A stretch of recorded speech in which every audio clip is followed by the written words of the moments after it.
Nice. It's Wednesday night, and I have a wingman tonight. Let's see the wingman. I got the little guy. Wyatt's what? back for a whole nother, I guess, round of Wednesday Night Tech Talk Live. Nice.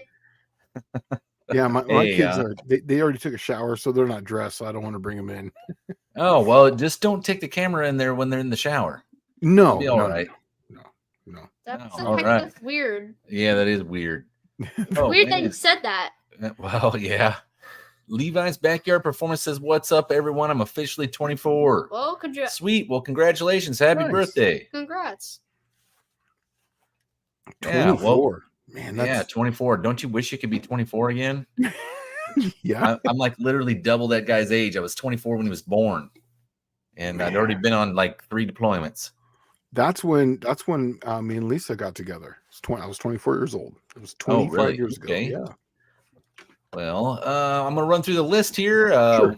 Welcome everybody that's here. Dakota's Timeout, Miss Katji, Danny Boyd, Buick Smith, Michael Schmidt, Slant Daily Garage, Colleen Tebow, Buick Smith again. Let's see, Fab Race Mod Repeat, Clint Street Machines, Dust Devil Garage 38, POS Racing, LP94 Lars is here. Of course, Levi's Backyard Performance, Bruce Coltgen. Man, well, they're all popping in here last minute. Hippie Miller is here. Danny Boyd, Val 360 Jimmy. Did you get some bones in there? What do you mean bones? Yeah. All right. Yeah, but I did get something in there. Yeah. So Danny Boyd said he's a plastic surgeon. I saw a post up here earlier. He was doing some body work, so I'm sure he's working with plastic filler. Nice. Yeah. Yeah. Definitely not choking on water. 0 rust holes in my truck's body now. I'm somebody. That's good. I just buy in California and I don't have any rust. Yeah, and I found that if you buy stuff like from an area where they don't have rust, you end up generally spending less money, especially on body work, right? Yeah, just spend the extra couple grand on a car and you're good. Yeah. Buick Smith says, I have 3 days worth of short vids ready to go. Just need to edit them on the computer because my phone is stupid. Oh, man, let me tell you. I don't know how many videos I've probably got on my phone now. Probably like 300. I got so many of them. And I just never edit them and post them up because it doesn't end up the way I want it, or I don't have time, or I don't like the video anymore, or, it's like, oh, man, I should have never really done that. But, I got quite a few of them in the queue. So I'll probably be able to have a few I don't know, what do they call them? Where you got like the funnies, where the follies and all that stuff. Oh yeah, the takeout, the outtakes. Right, the outtake video. Yeah, I got plenty of those. I think. Let's see. Dylan Levi saying thanks for birthday wishes, everyone. I'm working my hardest to get to no names. Cars not giving me too many fits yet. Well, you haven't got to the motor yet. That's where everything goes awry. Every time you order a part, it's the wrong part, or it's back ordered, or it just doesn't fit. So fingers crossed, man. Hopefully you get the body all done and the engine goes pretty smooth. You got an LS, so I imagine you can probably buy like any part you need at McDonald's in a vending machine. Right. Yeah. Clint Street Machine says my hard drive is getting full from not editing. Yeah, I can sympathize. Let's see. Danny Boyd saying 1.5 cans of Bondo kitty hair and 1.5 cans of Evercoat. Needs some more contour work, but getting close. And that's a ton. I don't know. I don't really know how big the can is, but if I'm thinking the stuff like I buy at Walmart comes in a gallon can, that's a lot. Right. Yeah.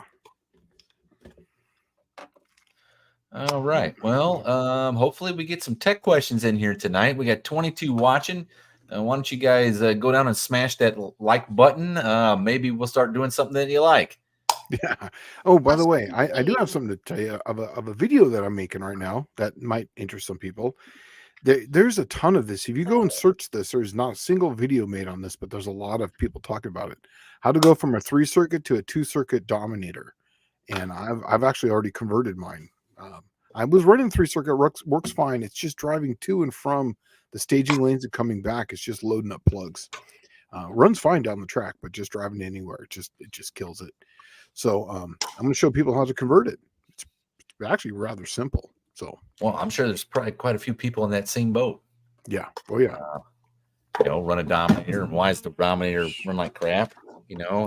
But it works great wide open. That's the whole point of a 3-circuit is for like a trans brake.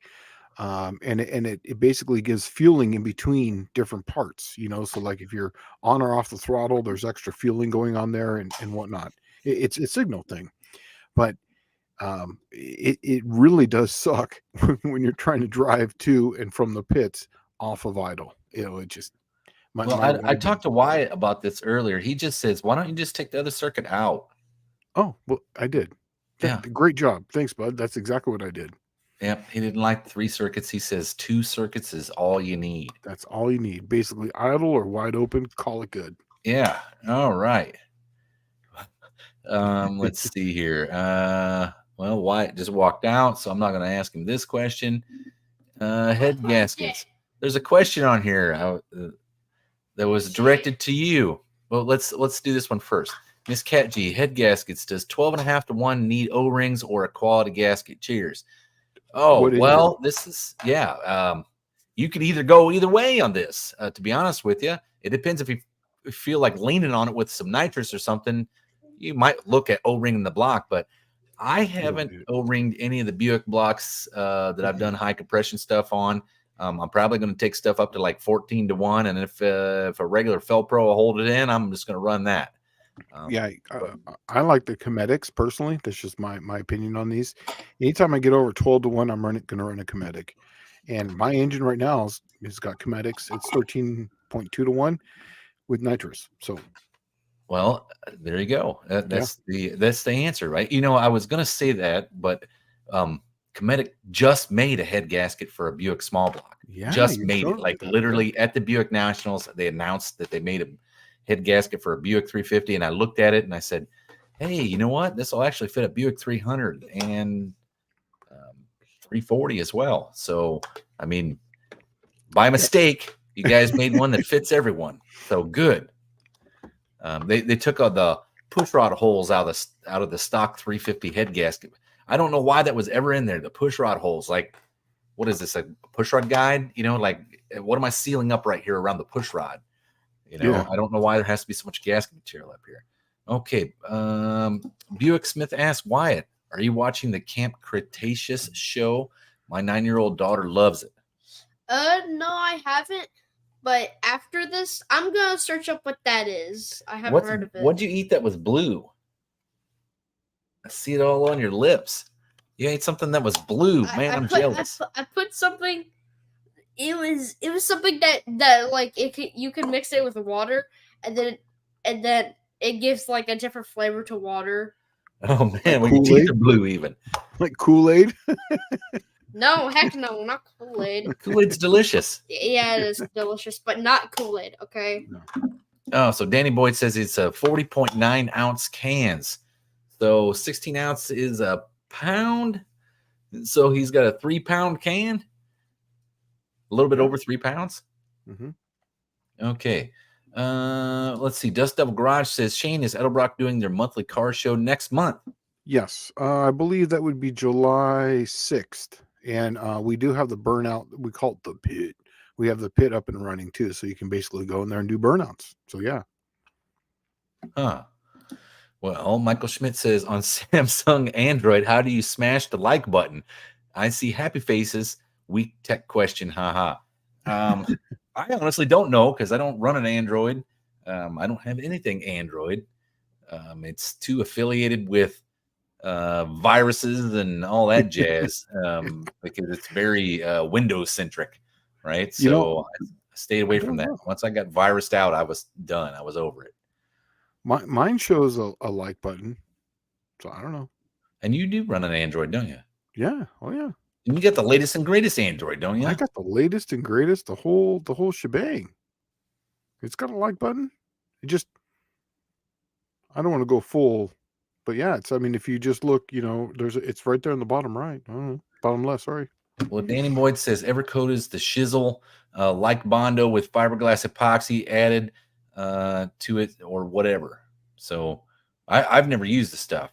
I just buy what's cheap and run that. I mean, most of the stuff I do is I'm not doing stellar paint jobs. I'm expecting to get any kind of, accolades for. I'm really just, my philosophy on paint is like, if it's on there, it's on there, right? I don't really, paint serves one purpose really for me, and that's it eliminates rust and it keeps things from rusting. So if the paint's still there, I generally leave it.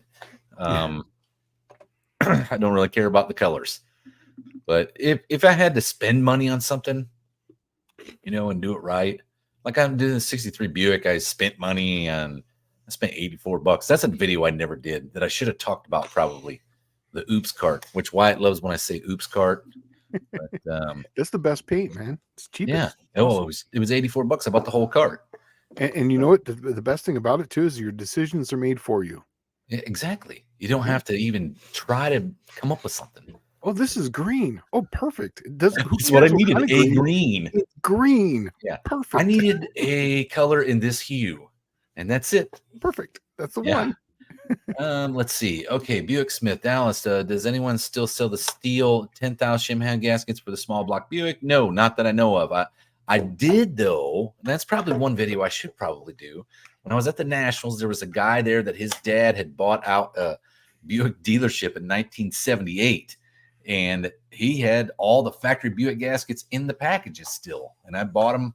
They were about $10 a whack. So, and it came with. I bought all top end kits, so valve covers, intake manifold, and head gasket, $10 a whack. Wow. Right, so not bad. Colin Tebow's asking tech question: 8 3/4 rear with 323 gears and 489 case. Will the ring and pinion fit into a 741 or 742 case? No, they're all different. 741, 742 are different cases altogether. Same with the 489. It basically comes down to bearings. So for 741, you couldn't put it on 742, either vice versa. No, they're not interchangeable. You got to have that case. Now, I think like in 741, 742, can't you use the ring gear, but it's the pinion that's different? Yeah. Well, you can pretty much use the ring gear, I think, on all of them the same. Oh, really? They're all the same ring gear? It's just opinion. I've never actually done that because usually they're match sets, but Right. when I'm pretty sure they're the same. But it comes down to the actual the pinion that goes in and out. Yeah. So Danny Boyd's saying less than a gallon for sure. Yeah, the gallon would be 128 ounces, right? So yeah, you're way less than that, dude. Let's see.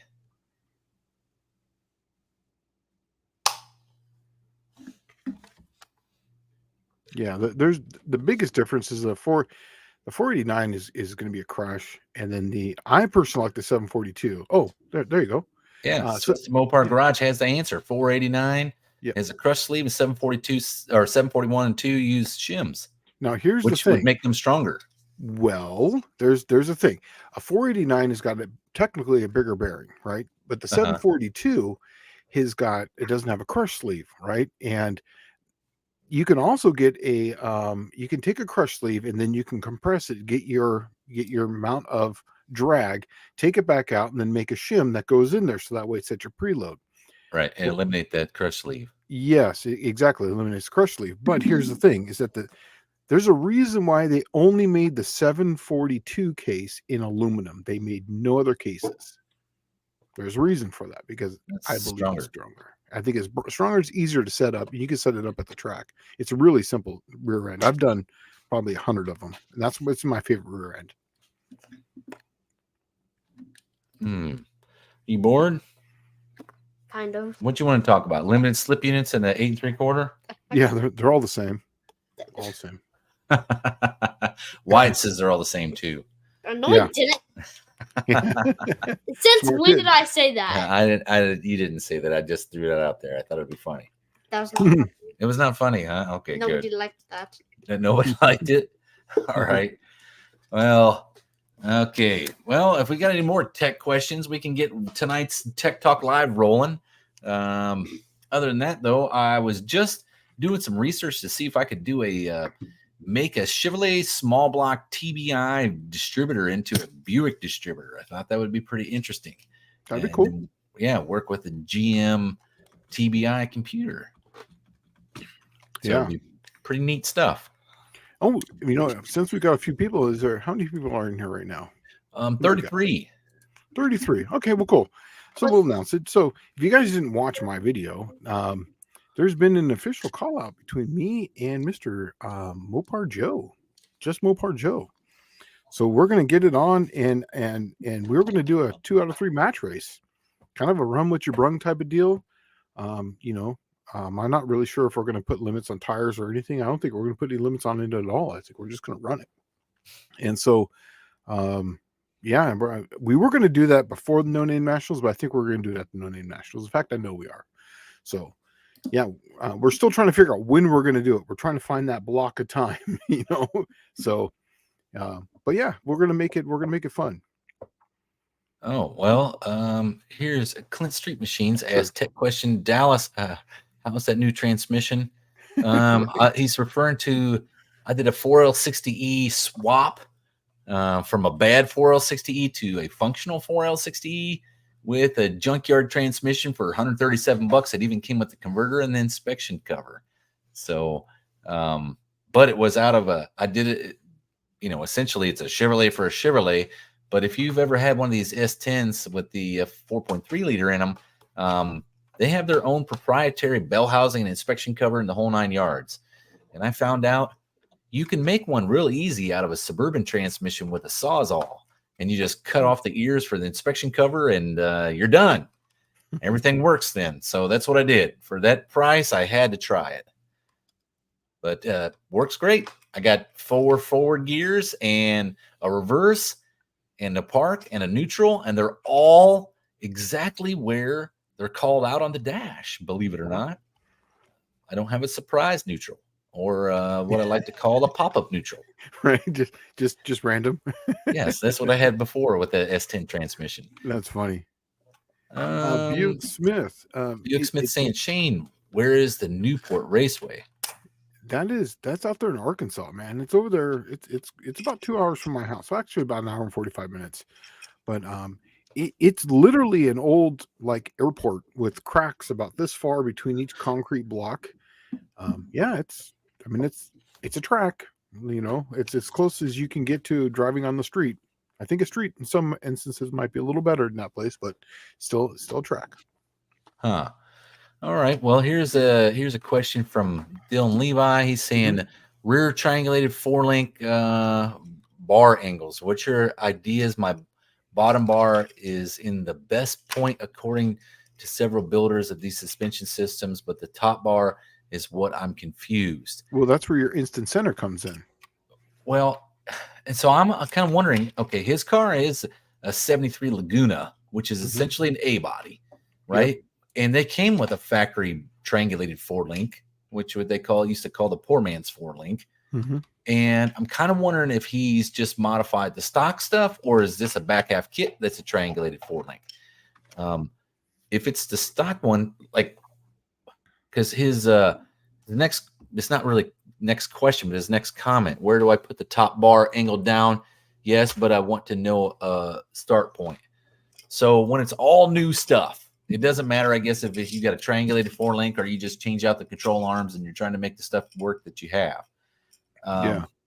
When you do that, when you change all that stuff out, the best thing to do is every one of those bars, you measure the factory control arm and you set it up for the factory control arm.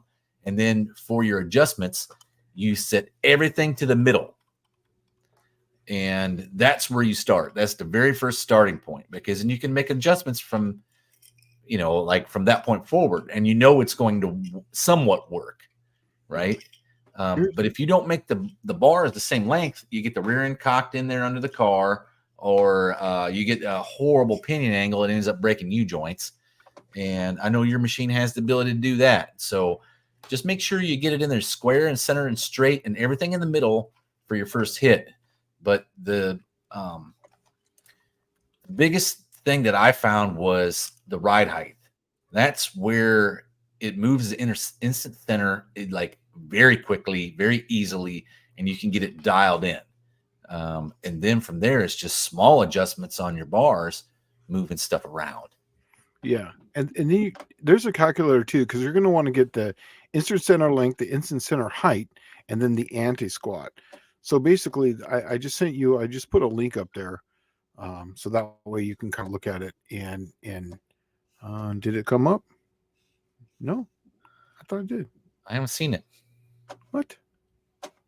No, man, you're banned from the Oh. chat.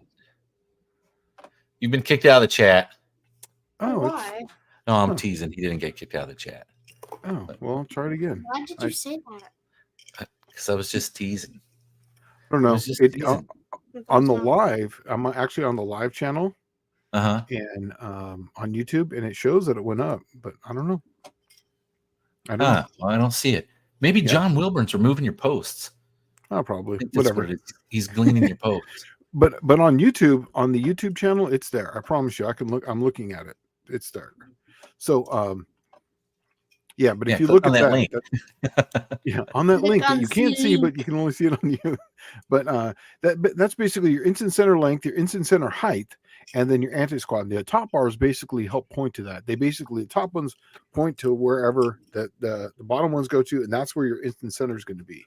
And then that's how you Right. calculate your anti-squat. It's where those cross, and you can't actually see it with the bars on there, but it's going to be somewhere up around like the back of the door.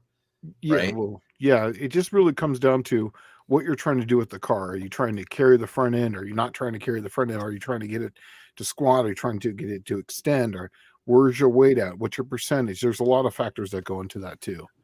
Ride height. The biggest way to do that used to be set your rear end in there, set it at the ride height they're going to run it at with a jack, and then you kind of eyeball some 1-inch tape on the side of the car to see where that thing's going to cross. Yeah. You can actually do it with a dry erase marker and a level as well. You just kind of eyeball the angle, make sure they're parallel, draw your lines, and then where the two upper and lower control arms, where they cross at on the body, is essentially your point of instant center. Yeah. As far as a start point, dude, just, look at what people are doing for that car as far as what they're getting for their anti-squat and what they're doing for their instant center and their instant center height. And then just kind of guess. I would come back a little bit from that. So that way it doesn't go crazy. Because I mean, he's probably making what, 600 or 700 horse, maybe 1,000 horse, something like that. He's making quite a bit because the car is fairly heavy. Was running, 620s. So I guess it's probably somewhere close to 800 to 1,000. Yeah. Okay. So yeah, I mean, I wouldn't get it too far out there then. Okay. Michael Schmidt says, Tech, what is the technique to measure? I'm assuming that's air fuel ratio when you use a carb and add nitrous. When on gas, 12-ish is good, but what number is good with nitrous added? How is nitrous metered to that air fuel number? Okay. Well, this is something I know quite a bit about too. It really comes down to your setup. It really comes down to your camshafts. I don't have the ideal nitrous camshaft. I've got a lot of overlap. Typically, you're going to want a wider LSA, and you're typically going to want a longer duration on the exhaust to help evacuate that. For mine, I'm trying to run mine in the 11.5, but I don't really read the air fuel mixture. I set the air fuel mixture NA. Once I know it's NA, then when I start adding the mixture, the nitrous, I'm reading plugs, because you're going to have a lot of unburnt nitrous if you have a tight LSA or how much overlap you have. You're going to have a lot coming out, so it's not going to tell the whole story in that aspect. What you're looking for really is in the nitrous. The nitrous comes really fat, so whatever they tell you as far as the jets, it's going to be safe. The real thing you need to worry about is ignition timing when it comes to nitrous, because that's where you're going to blow it up.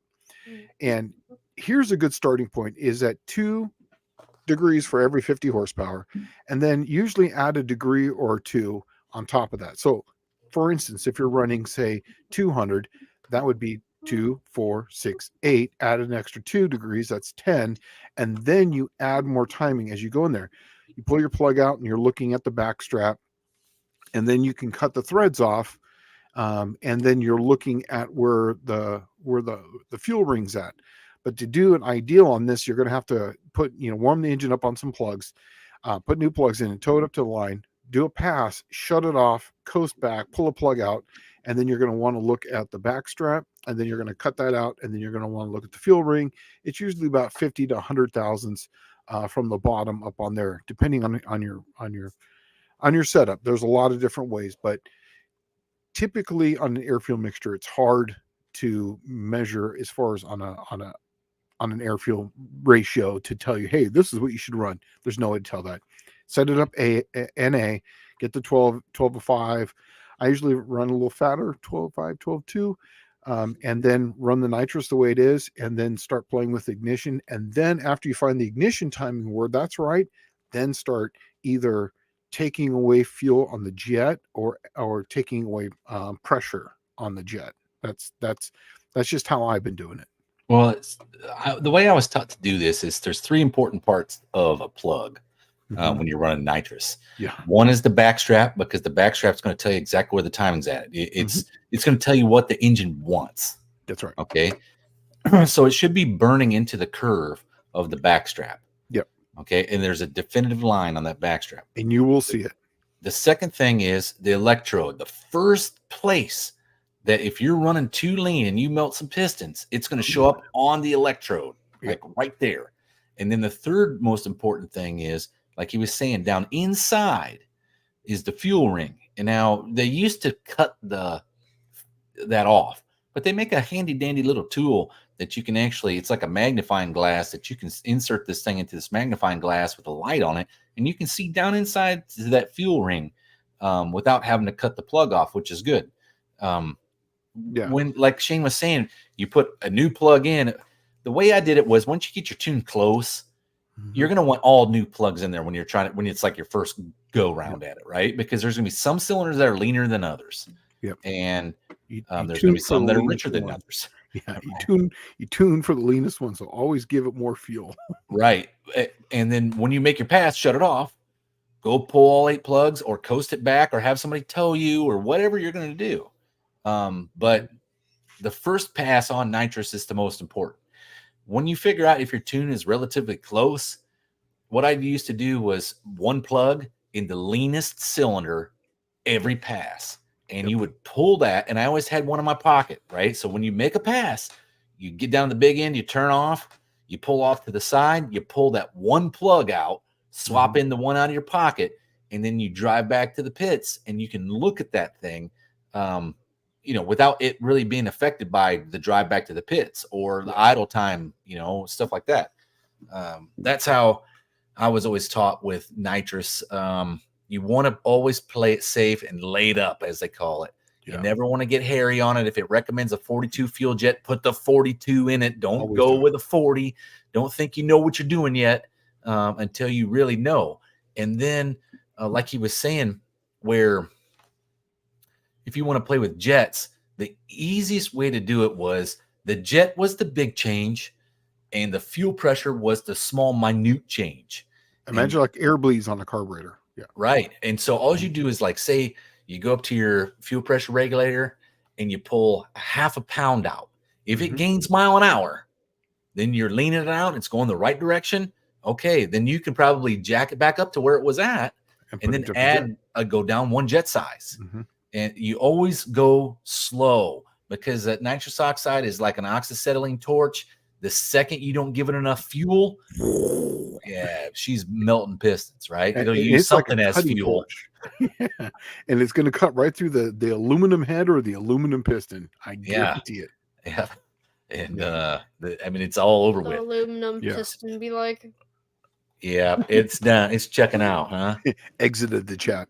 Hey, how I do it too, cut them open, is I get a drill and I put the end in a drill, and then just turn it on, and then I get one of those cutters, and just cut the thing off. And man, I can do it right at the track. It's awesome. Yeah, I used to use my Dremel, but I would just save them for each run and come home and look at them. And I'm like, how pointless is this? Because I didn't make any adjustments. Yeah. Because I didn't know what I needed to do. Yeah. But I use a cutoff wheel. That's what it is. I have an electric cutoff wheel and a drill. So you just turn it on, woo, and it comes off totally clean. Just perfect. Huh. Let's see.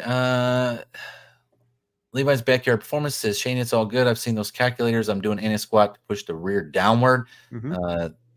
This all good info. Thank you. Yeah. Speaking of which, yeah, that's actually what my car is. That's how I've been setting up mine. That's why I've been doing a lot of NA passes with it. Is trying to, because it's a glide, so it's not as violent. So I was trying to slow down some of the action. And when I was at Newport, Joe was able to do some really good videos for me. And my car is literally shoving that rear end into the ground, and I'm way up in tire pressure. I'm up to like 14 and a half, almost 15 pounds. I got to get a new gauge because mine only goes to 15 pounds. Yeah, you're getting it right when you get close to that number. Yeah. So Dylan Levi says, I'm the quickest one in the country at the moment as far as 73 to 77, all steel, all glass. There's a Pro Mod somewhere in the world that ran way fast. Yeah, but nobody cares about the Pro Mods. Yeah. They're not a real car. They're not a real car. Let's see. Okay, Blue Grit Garage. I thought the start point was crossing at the back of the transmission tail housing. That may have been for the road course. Well, no, that thing, like when you set it all up for factory, like everything in the middle, same length as the upper and lower control arms, the whole 9 yards. When you set it all up for the factory, it's going to fall anywhere between, let's say the firewall to probably like, I'll bet you where the B pillar would be. And if it's the pillarless car, like if it's not a sedan, it's a hard top. It would fall probably about where the back of the door is at. It just depends how they set them up from the factory. But I was always taught, put it back where the factory had it, and then you make your adjustments from there, because what you were using before was factory equipment. So it's not going to be far off, right? I mean, you're at least starting where you at least left off. Let's see. Dylan Levi saying, according to ET, to power calculators, it made 850, but actual power numbers from a dyno was 5XX on like 5 to 6 PSI. I was trying to run 27 PSI at No Name Nationals. Okay. One, if you're looking at a wheel dynos are a little bit ambiguous because converter slippage is a big one. My T-Bird only made 440 horse at the rear wheels. And we know that's not true. Yeah. Right. It can't even run the numbers that was run with 440 horsepower. Right. So, it's not possible. But, converter slippage is a big one. That's why I stopped doing chassis dynos. The only thing for chassis dynos are good is for drivability. That's what we use a lot of it for. And I've seen a lot. Now you can get a number on a wheel dyno or a hub dyno, but what's really good about them is that you can do drivability. You can load it at different states, so you can get that mid range and really tune it for that.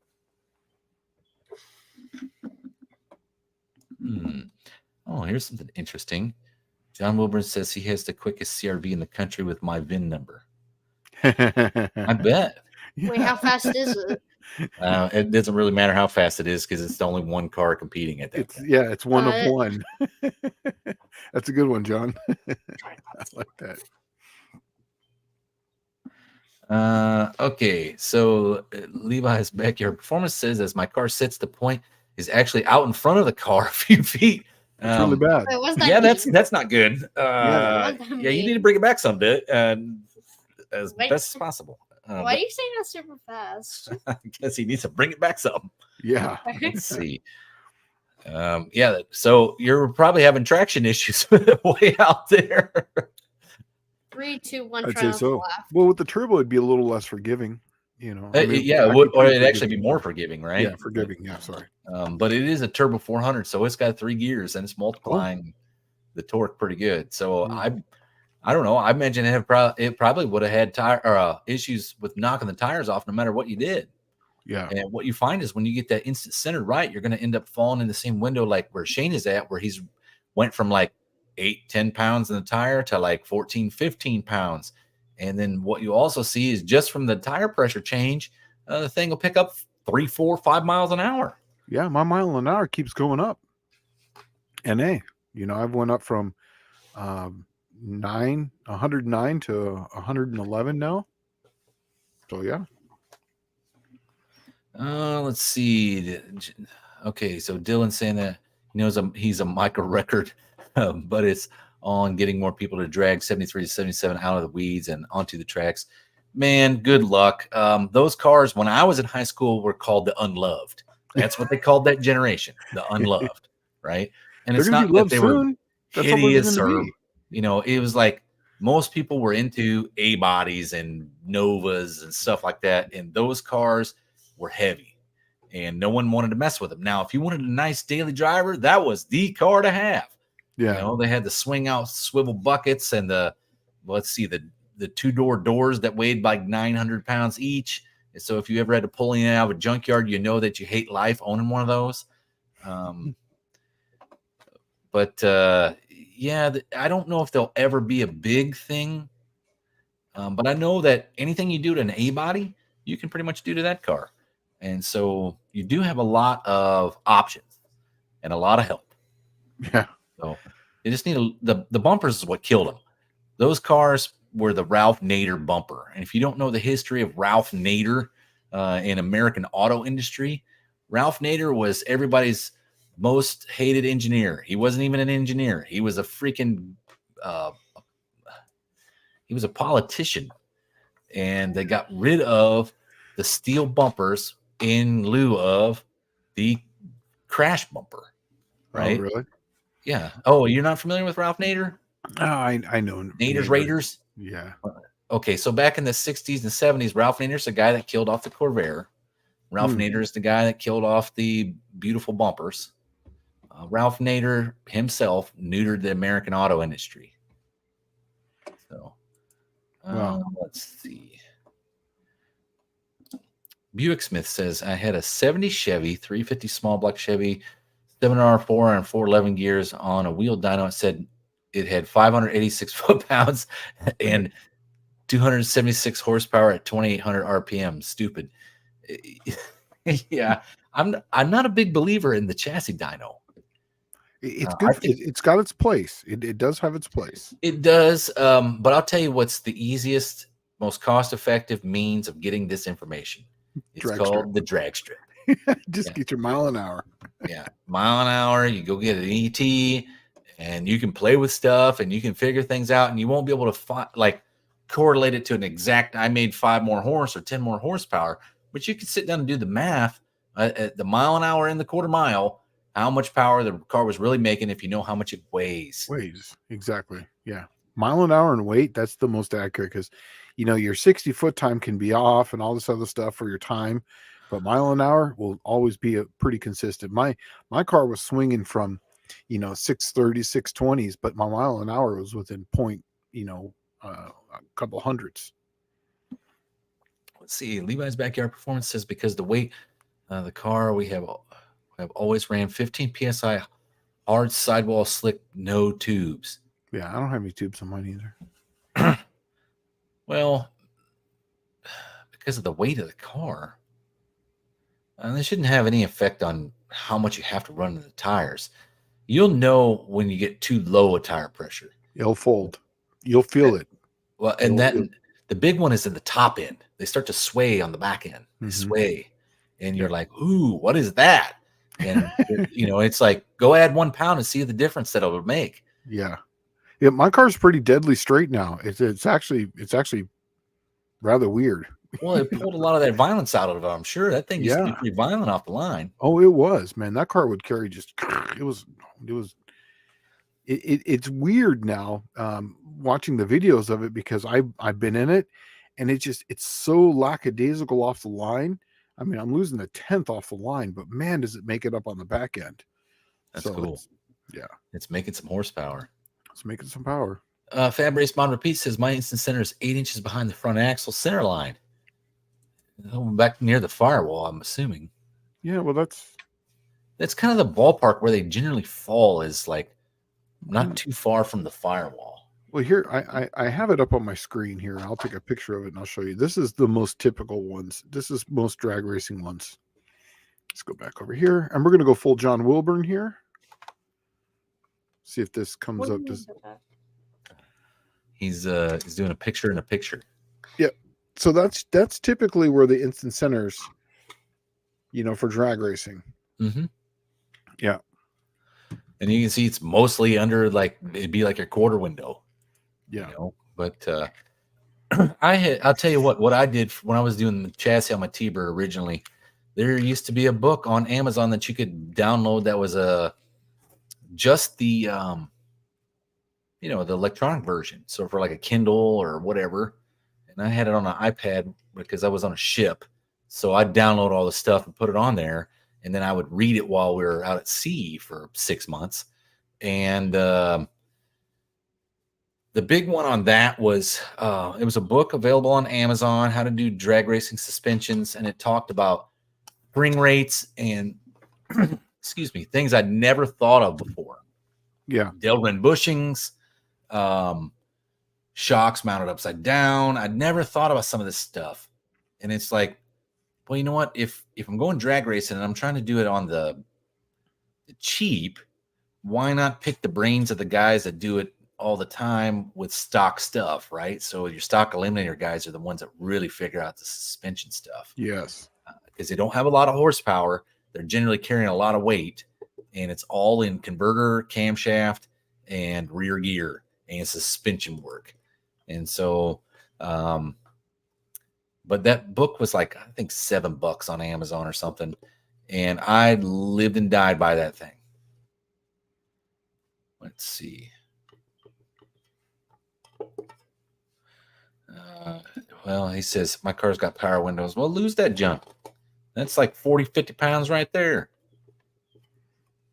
Yeah, right. That's actually what I'm working on now is trying to lose a little bit of weight on my car. I want to get it back down to 3,000 pounds.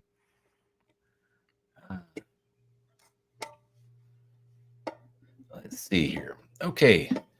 Levi's Backyard Performance says I was only able to take out 75 pounds out of the nose. Yes, a little, but not much considering how much it weighs. It probably weighs 230 pounds. Maybe he's talking about just the nose.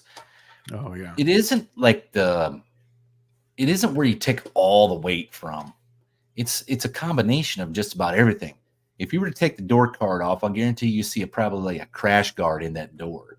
Yes, that crash guard probably weighs 30 pounds. Mm-hmm. And you can pull that out, leave the glass in the door, and the door will weigh a considerable amount less. Lose that power window stuff. I just took the regulators, I drilled a hole through them, put a bolt in it, and then it stayed up the whole time, and you don't worry about it ever again. Yeah. If it's a race car, let it be a race car. If it's a street car, stop taking it to the drag races. Because it's never going to be good at either one if you're trying to serve two masters.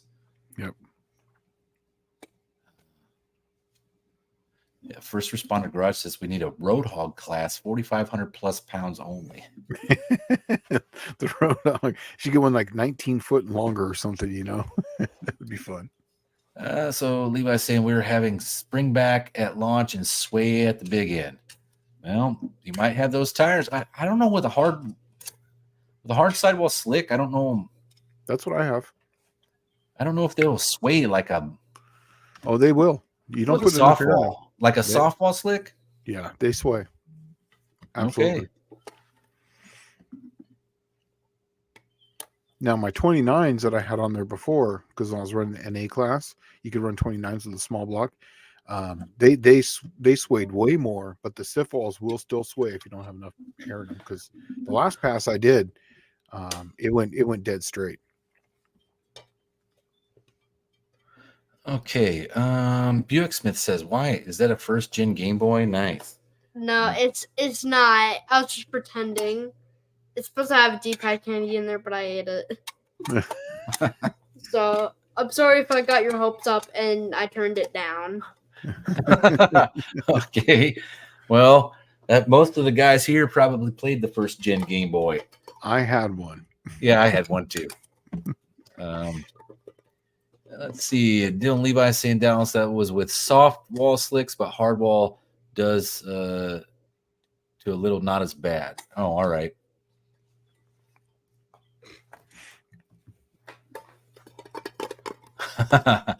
Chris Cox is thinking Roadhog class.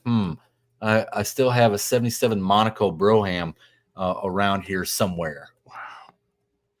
Yeah, that sucker's got like, it's one of those cars that's like literally, if you had a cell phone, you'd have to call long distance or another area code just to get the back seat, right? It needs 2 Toyotas to dock it. You know what I mean? Well, you know what? Like when we were teenagers, Shane, those things were everywhere. Oh And yeah. it was literally like 2 couches Yeah. inside of a box going down the road, right? Yeah. Like a shed, like a storage shed going down the road. Yeah. Let's see. Blue Grit Garage says dually trucks with slicks should do good in the Roadhog class. That was the thing. That was the 90s thing. People get dualies, put one slick on them, making pro streets. Oh man. Oh well, they're laughing at your joke, Wyatt. Buick Smith says he's crushed. Yeah. Mohawk 62 says it's a good one, Wyatt. Oh right. But secretly, again, I could be planning something. You never know what it could be. Yeah. Fab Race Mod Repeat says Shane, 100% you need a docking permit to park it. Absolutely. I don't doubt that. Yeah. What are you doing? I think the biggest car I ever drove was a New Yorker. Important. What's that, Shane? The biggest car I ever drove was a New Yorker. Oh, Chrysler New Yorker. Yeah, that was the biggest. I'm trying to think what's the biggest thing that I ever drove. I had a 63, or no, it was a 64 LeSabre convertible. Mm-hmm. It was a full-size car, but see, it's still not that big. It's the same size as a 64 Impala. So like a Monaco would just crush that freaking LeSabre. But that's probably the biggest one I had was that 64 LeSabre convertible. Yeah. Yeah, and you know, that was my first pull it out of that was a barn find for me, honestly. Mm-hmm. And that was before anybody started talking about barn finds and all this and that. It was a 64 LeSabre that came out of a barn in 1993 or 4, 92 maybe. And it was painted red, white, and blue with a brush for the bicentennial, the American bicentennial. 1976. Yeah. And that was the last time it was on the road. And then from that point forward, it sat in a barn. And it had, I think, probably 3 feet of raccoon crap piled up to the top of the door sills, or like to the top of the doors, right? And then the top just rotted off. And when I got the thing, I was like, oh, how disgusting. And I got it for free. It was a perfect price. But I got it for free. And that was like way back when they had the coin-operated car washes. Yeah. You used to pull them in on the trailer. You'd open both doors and just turn on the pressure washer and just blow all that crap out the doors. And dude, oh, what a disgusting mess. Somebody actually sent me a text here real quick. On my last video, was asking why did I change my fuel pump from a single pump with 2 regulators to a dedicated system. Actually, there's a couple of reasons. One, I did it for the way I had it before was ease. I had a big pump, but what was happening is that I have it set up with their dash 10 and it's in a bypass and it's a dash 8 back. What I noticed is that when I was putting up my flow meter and I would turn the valve on, there's plenty of fuel going there. But what would happen is that even though it's set at 6.5, when you initially turn it on, it would dip. It would dip. It would come up to 4. They go 4.5. Then it would slowly come up to 6.5. I counted the seconds. It was almost 2.5, 3 seconds before it would actually come to full 6.5 pounds. Well, that means the run's over with. So I never even got to my 6.5 pounds. Second thing is that I didn't want to be running 120 octane all the time in the engine and in the nitro system. I would, like I said, I have the big fuel pump in there, so I just decided to do it. So I work at a company and I can get fuel pumps really cheap. And these were on a garage sale that they had. I think I got it for $10. And so I got a fuel tank and I just made my own little fuel. And it's a deadhead system, but it's got a bleed off valve on it. So I've got a dash 8 feeding, and then it's a dash 6, but the bleed valve goes back, and it's a 20 thousandths bleed hole. And then I checked the pressure at that point. I did on the flow meter. So when I open it, it's instantly 6.5. And then when you go back down, and then I bled off the pressure, and I brought it right back up, it's instantly 6.5. So that's the reason why I did it. And then I can run my C23, which is 123 octane, so basically just nitrous fuel, controls detonation in that. And so that way I can run the C12 in the car and then run that in the tank. That's basically the main reason why I did it. It's just to be safe. Hope that answers your Two question. fuel systems, one designated for nitrous, the other one designated for the car. It makes it simple. And in fact, because I changed the radiator in my car, I actually, by even putting all that extra stuff in it and filling it with fuel and water, I saved 7 pounds. And my tank, well, I shouldn't say my tank, but my radiator now used to take like 3.5 gallons. Now it only takes 2 gallons. So I saved 1.5 gallons of water that I got to heat up, driving it around. Oh, well, here's Dylan Levi's asking, Shane, how much nitrous oxide do you plan on spraying? I'm not telling. All of it. All of it. Half of I it. have a very, all I can tell you is that I'm going to be spraying some nitrous. Once I get that 5 number on my slip, you'll hear nothing more about my car anymore. Just what's going to happen. I've got a race now. I got a match race. So yeah, nothing. Yeah, where is Joe? Why isn't he in here stirring up the pot? That's what he should be doing. Yeah. Wait, what the heck does he even usually do? Who? Person that you're talking about? Oh, just Mopar Joe. He pops in here every now and then to stir up the pot and then leave. Yeah. But he hasn't done that yet tonight. Rattle the cage. Hopefully he doesn't do it 1,000 times. 'Cause that would 1,000 times would be a lot tonight.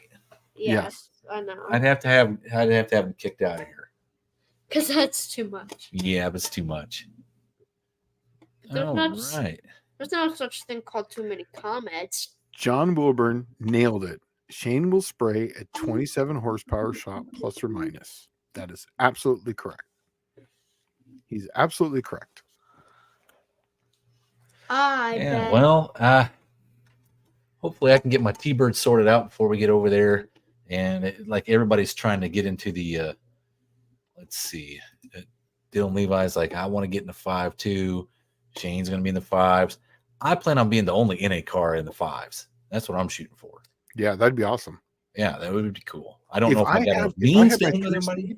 If I had my 3-speed, I believe my car would be there. You think so? I bet this live stream can get because it is. I lost 1/10 of a second in my 60-foot time, right? And I lost 1/10 there, and the car doesn't even start moving until it's 100 foot out. And then it starts going. So my mile an hour would be higher too, I believe. Even if I left it the way it is right now, if I changed to like say a 430 gear or even a 456 gear, just to help it get out of its own way and change the converter, I definitely would probably be a 5, 100%. Yeah. Well, I could easily get the 5s if I was to take the 390 gear out of my car, but I refuse to do that. I want to be able to run it in the quarter mile as well. Yeah. So let's see. Fabrace Mon Repeat says Shane's got 3 stages and a tickle switch. Nope. 1 stage. I'm only going to run in 1 stage. It's an induction solution. Dylan Levi saying, does that mean I need a scramble, Shane? If you're coming in the 28-10-5 without a scramble, you're making a big mistake. Yeah. Yeah. You should probably be showing up with all of it. Yeah. As much as you're willing to put it all on the line. And just make sure, I mean, here's the thing, is that you got to have the cage to run it. So just know that. So, I mean, technically my cage is good till 535, I think is what was the number that we came to. So I'm hoping to be there. That's all I'm going to say. Let's see. Dylan Levi saying, Dallas, you can probably lose a few pounds on the car, I would think. No, there's not much left to lose on the old T-Bird. It's pretty light. Yeah, I'm with the driver. It's 2,800 pounds. Yeah. Yeah, it's down there pretty dang light. I got 300 pounds on that car. My God. Man. Yeah, I lightened her up, man. Well, I don't know if I ever told you the hideously sad story of my T-Bird, but it used to be my daily driver. Yeah, And I came got into home an on accident. off of leave one time from a 6-month deployment, and we left that day. And it was funny. We were pulling into Pascagoula, Mississippi on December the 24th, and it was snowing sideways in Mississippi. It was bad. It was cold, Wow. right? And it was like 0 degrees or something when we were pulling in. And I hit the road like my car had just sat in a parking lot for 6 months. And all I did was jump in, turn the key, and go drive to almost Chicago. And well, let's say it. Needless to say, it didn't make it. It wasn't no fault of my own. It was just I hit some what they call black ice. And what happened is a semi truck passed me, and it creates like a vacuum behind it, Mm-hmm. and it sucked the back end of my car around. And once it started sliding, it was just done. I was just looking at cars oncoming on, and then I'm going the same direction, and then oncoming again, and then I'm going the same direction, and then the ditch. And the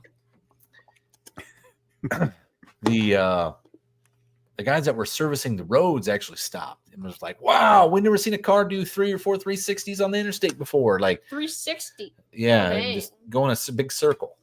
And I said, yeah, thanks. I'll be here for my next show. Will be me pulling my car out tomorrow. And the dude's like, yeah, no problem. Come back tomorrow. It'll be fine. And then I came back the next day and I couldn't find it. And I'm like, where the hell is this thing? Well, there was a 2000 Camaro, which would have been a new car. Hit it, slid off the road in the same spot, hit it going 70 miles an hour, and tore the whole front end off of it. Mm. And so I took it and had it fixed, but I could never get the front end lined up right. Everything was just out of whack enough that you couldn't do anything with it. And so I thought, I've already bought it back from the insurance company. I've already repaired it. And it was sad because the thing only had like 70,000 miles on it. But I ended up just making a race car out of it because I owned it. But that was that. Yeah. Let's see. Dylan Levi, I refuse to cut the interior out anymore. That's what it is now. Can't do the street car races then and enjoy those non-manual windows for me. I don't know what you're getting at there. I just know that every man has his limitation. And here's what dawned on me one day was I used to have power steering, cruise control, air conditioning, all that stuff on my car. And when I got to the track, I'd take those things down the track with me every time. Yep. And then it dawned on me, like, why? I'm using this stuff. Why am I doing this? Why do I have 6-way power seats and electric heated nut scratchers and all that stupid stuff that comes in a 80s T-Bird? I don't need that stuff. It's irrelevant. It's just all it is. If you think about it, it's really just you spending money to take that down the track because you're carrying weight, you're carrying stuff you don't use. It's harder on fuel. It's harder on parts. It's harder on engines, and it ends up just being a waste. Yeah, that I just took the wiper motor out of my 66 Dart. You probably don't have wipers anymore either, huh? I just took them off. Yeah. Yeah, I had all that stuff in my T-Bird, and it was fully loaded. This thing was a T-Bird Sport, so it had this is 1988, right? It had those temperature setting where you could set the temperature in the cabin, and it would operate the doors automatically and run the AC or the heater, whichever it needed to do. And it was very high tech. It had it had a tape player. Okay, that's not unheard of in 1988, but that would have been the high end stuff that had that.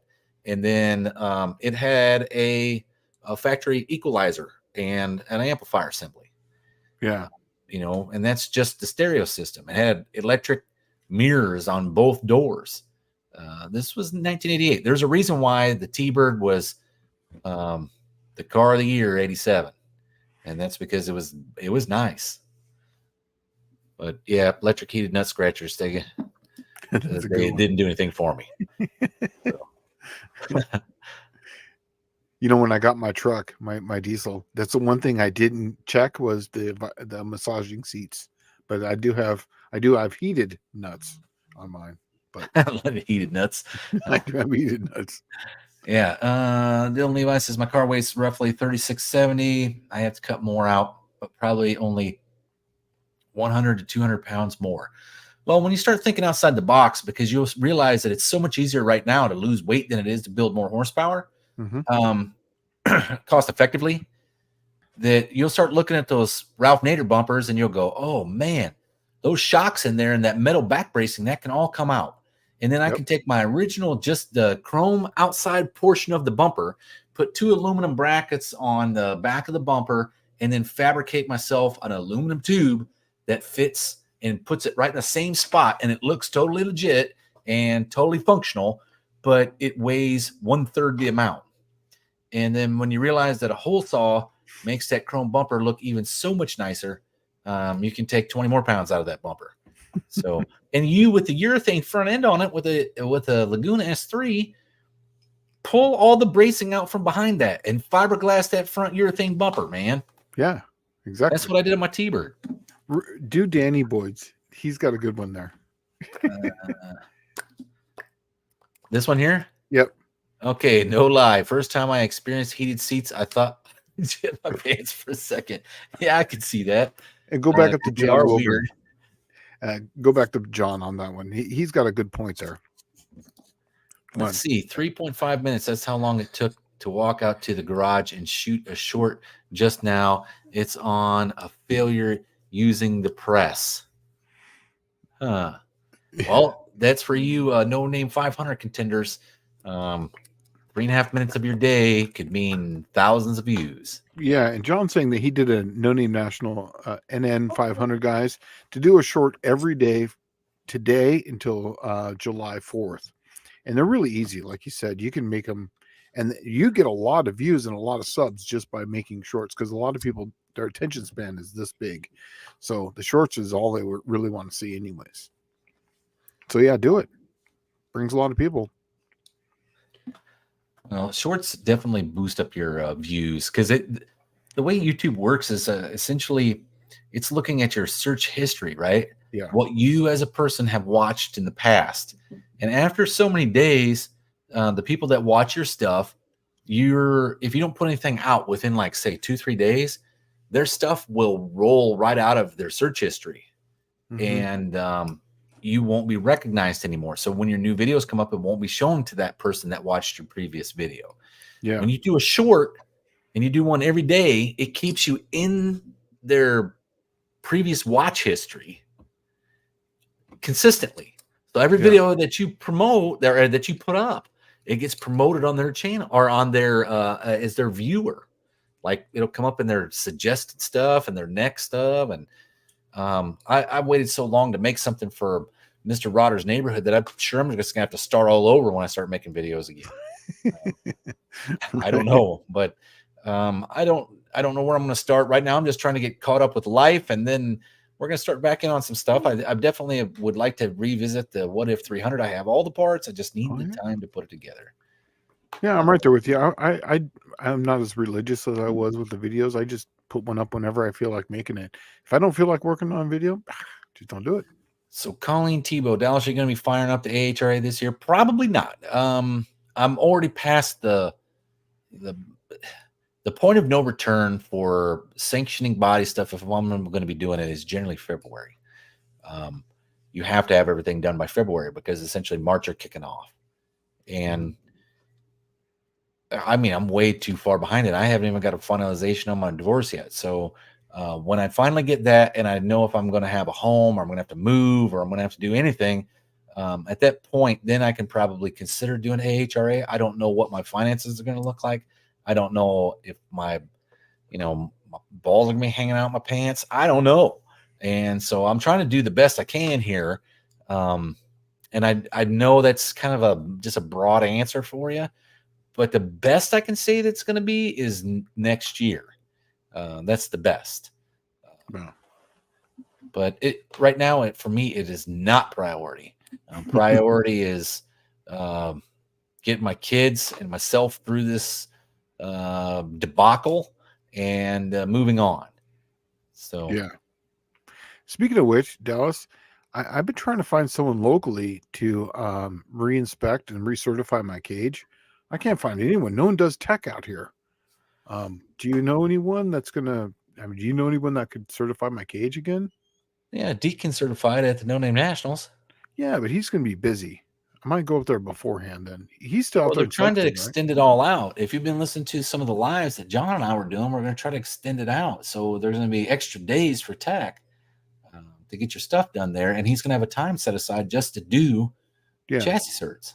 Well, I know that, but yeah, I remember that was saying on Thursday you guys were going to do that like in the morning, right? But if I could get it done beforehand, that way I'm not taking up someone else's time because mine's already been certed. I just need to have it recertified. Mine's a simple one. Yeah, I can't point you in any right direction there. Unfortunately, the Mid-South, actually just the South, it's like really hard to do tech. Yeah. Really hard. People will fight you on it. 90% of the tracks won't do it. I don't know how or why they would even consider it, especially what really caused the whole tech thing, which was a car accident in 1964 or 5. That was the worst drag racing accident in history, and it happened in a track in Georgia. So nothing was teched, and spectators got killed. Yeah, John's saying that Deke will be there on Thursday just for the purpose. Yes, I get that, John. I just was trying to do it so that way I wasn't one of the guys taking up a spot for someone else. So I was trying to get it done beforehand. Oh, I got to get my car done too. So, okay. Yeah, I'm just going to pull in there and let Decab at it and pay him the cash and move on. So, and that's going to be an AHRA cert? It'll be AHRA cert. Perfect. But if any of the other tracks that you're going to don't even tech them, so it doesn't really matter who's got it. No one techs anything around here. I know. It's kind of that way here too. I see people going down the track in a car fast as mine with shorts and a t-shirt on. Like, yep. And that's how Uncle, the Uncle guy gets to race here at Buffalo Valley because they don't tech anything. And if they knew that guy, oh my God, they'd be going through with a fine-tooth comb. But yeah. So, Wyatt, Buick Smith is asking you a question. What tool in the garage is your favorite? If I had to choose, it would be a screwdriver. Screwdriver? Your favorite tool is the hammer. No, I would say mine's a hammer, dude. It's not. It is. Don't let him lie to you. It is a hammer. And I'll tell you why. When Wyatt was like 2 or 3 years old, he would want to come help me in the garage, and I didn't really have anything for him to do. Yep. So I'd always have like, well, here, we'll do this together, and I'll show you this one little thing. He'd be out there for a few minutes, and then he would like kind of just lose interest because we're no longer doing it. And I would give him some cardboard boxes and a small hammer, and I'd say, all right, man, turn these things into, just trash for me. Just compact them down. And he would be beating on them cardboard boxes for like a couple of hours until they were flattened. He still likes to do that. I do. My boy is scared to pick up a hammer. He picked up a hammer one time and he was playing with it. I told him, don't smash your fingers. What's the first thing you think he did? Smash his fingers. And man, did he pop that thing like a grape. Just, dude. Yeah. Yeah, no, Wyatt's never done that. Wait, what color was it after you smashed it? Red blood colored. It was like, frick. And then it was purple and yellow for almost a month. Yeah, but you smashed yourself in the nuts when you were young. Don't you remember that? No, I don't. Yeah. I did not. It like missed the box or like went through the box and and I'm like, oh, well, sorry, it's a hazard of the job, but I mean, what do you say? You just like breathe deep, buddy. What's the cost of getting your cage certed at No Name? What's the I think the AHRA cert stuff is $70. Oh.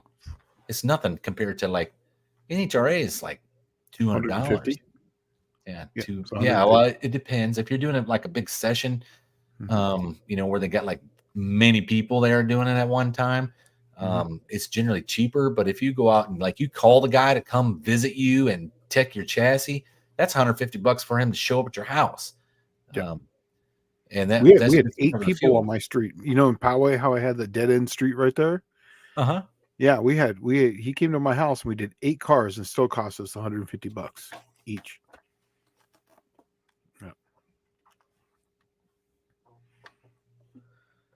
Yeah. Okay. Oh, did you read that one thing? One password. Levi's garage says the correct answer is your dad. What's your favorite tool? I'm a big tool. I'm a big tool in the garage. Yeah. Yeah. But thanks, Dylan Levi. That's I don't know. I like when Wyatt is out in the garage with me. Me He too. likes to come out and just give me a hand no matter what I'm doing. Yeah, my kids are now driving the race car into the trailer now. Blue Grit Garage asks, what will it cost to tech at No Name Nationals? I don't think we'll be under 8 seconds. Nothing. You don't cost anything. The only cost that Shane and I are talking about is the chassis certification. Yes. A tech is free.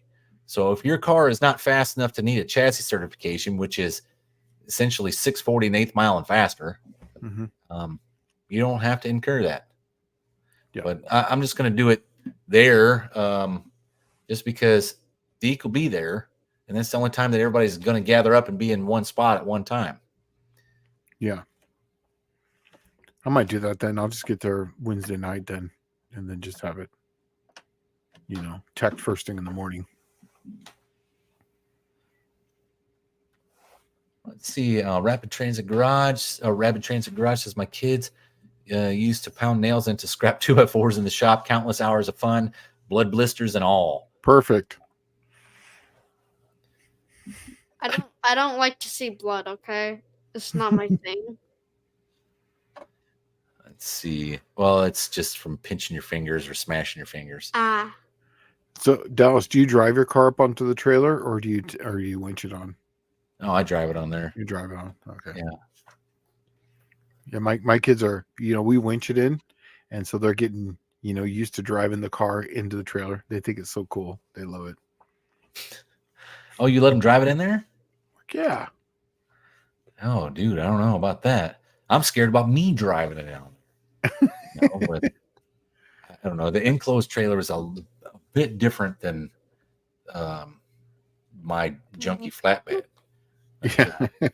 Yeah, the flatbed's easy. The fender comes off, you just drive it on up in there and good to go. But man, that enclosed was like tight. That's a wide trailer. My car's skinny. I got plenty of room in there. Let's see.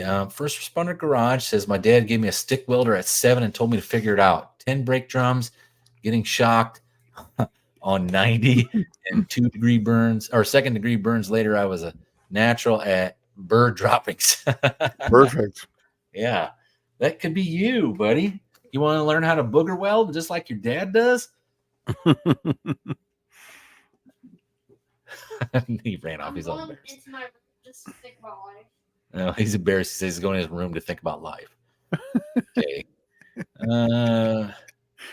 Yeah. John Wilburn saying, just to be clear, everyone goes through basic tech, but it's the chassis cert for cars that require it that has a fee at the No Name Nationals. That's correct.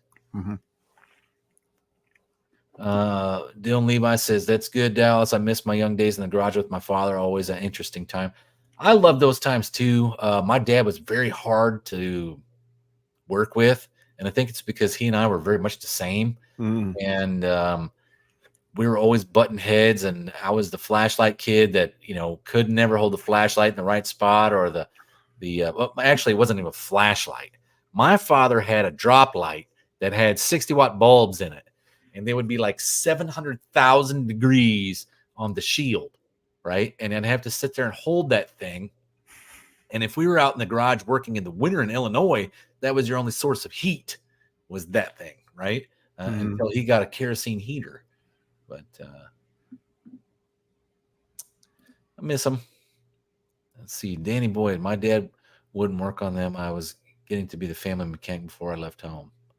Oh, my dad did not want me working on cars. He said, my son is not going to grow up to be just a wrench turner. He thought it was just going to be a miserable existence. And, luckily I ended up just joining the Navy and I kept gearhead stuff as a hobby. I really enjoyed it as a hobby. Me too. That's all it was. Yeah, and then sometimes I did it as a necessity. Now it's become more of a necessity at the moment, but before it was just like while I was in the Navy, it was just a necessity to keep my car on the road or repair my wife's stuff. Hey, go the one right below that. Let's see. Does he? Yeah. Levi's asking, does he do window net certs? NHR doesn't even look at it. No. When doing a chest. That's in the tech. No. Yeah, well, and he doesn't do a cert. Your window net comes already certified. Right. If you buy it and it's within the tech period, it only has like a 3-year lifespan or something. Yeah. And you got to send it back to the manufacturer and just get it restrung, is what they called it.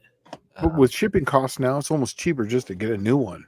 It was cheaper. You and I actually were talking about this last year when we were getting the cars ready for No Name Nationals, and you had some seat belts, I think, from San Diego or something, right? Yeah, yeah. And then I'm like, hey, dude, I just found my seat belt. Where did I send mine back to? RJS? RJS. I called them, and he's like, it's $59 plus shipping both ways. Yeah. Right? And then a new seat belt was $89. And I'm like, oh, this is a no-brainer. Yeah, and the ones that I got now have mine were like old ones, but they worked great. I loved them. But the new ones, they have little release levers now, so you can like ease off the tension. So when you get in there, you can pull them tight. After you run down the track, you pull these little red tabs. It eases up a little bit, and it's got all the nice little comforts. I'm like, man, and they were I do the illegal thing. I as soon as I get on the return road, I pop the seatbelt loose. And but you know, like, well, you and I, I got a neck brace on, a full face helmet, gloves, a jacket, pants. I mean, it's like all that stuff sucks, and the seatbelts pull it in tight, and now you're just like a giant can't move sweat ball, right? Yeah. So I have a fan. I just open up my vent, turn my fan on, and the little waves of I do something else that's illegal. I pop the door open, and I usually let hold it open by 2-3 inches. Yeah, and the air will swirl around in there. I roll down my window. Levi's backyard performance. Enclosed trailers killed a lot, but also make it nice for the racers. I hate to say it. You know where it really hurt? What are you chewing on? Do you? Gum. Oh. The thing I think it hurt the most was enclosed trailers put the car inside where people couldn't see what you had going down the road. Yep. And it was like before, when it was on an open trailer, it was like a giant billboard going down the road, like, I'm going to the drags, follow me, here I go. And then look how cool my car looks on the trailer, right? Don't you want to see this going on the track? And people would literally follow them into the track.